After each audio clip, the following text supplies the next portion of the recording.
Hello. The five of us are here at the National Deaf Education Conference.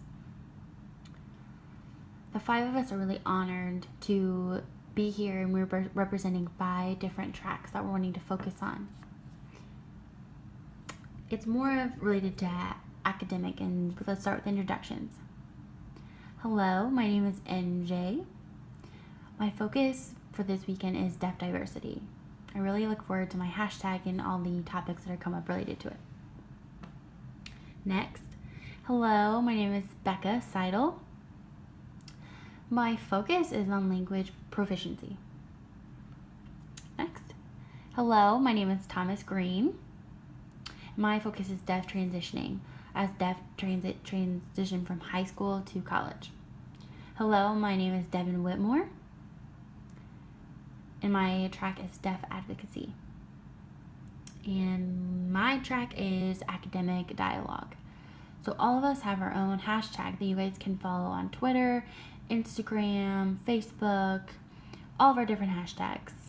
Deaf diversity, deaf transitioning, deaf ed, deaf language proficiency, and deaf advocacy. So I want them to briefly give a brief statement about what they have seen so far. MJ, you want to go first?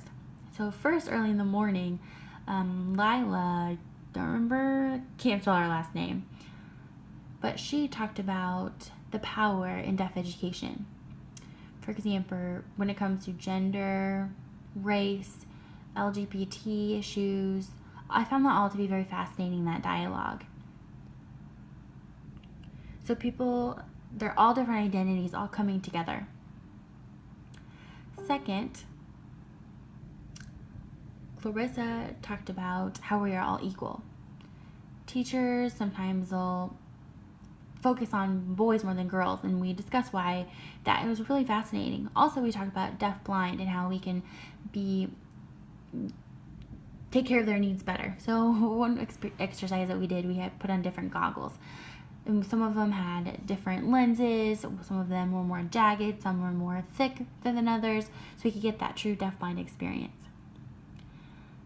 So the second presenter she mentioned, Lila, it was interesting. Some of her hashtags too were really interesting. Do you mind explaining on one of the things she was talking about? Yeah, sure. So we're talking about something that happened in the classroom. So let's say someone from another country who has a Torah and they come in. It's important that we don't want to oppress that student or oppress their culture and their beliefs. It was really a tough decision. All of us really talked about how we need to make sure that we respect them, at the same time we basically focus on communication. It was a really interesting discussion. That's a tough discussion, really. It's really an unequal situation sometimes. Because if we don't talk about it, then we're going to end up oppressing that person. So, in ASL there's 5 different parameters. We talk about who. That's a really good discussion and a dialogue to have.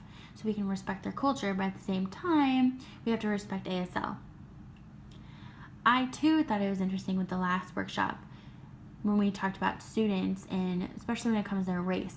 We can help them really, how we can improve themselves. So it's interesting how that relationship Lola led, how it really related to my relationship, how all the workshops really coincided with each other.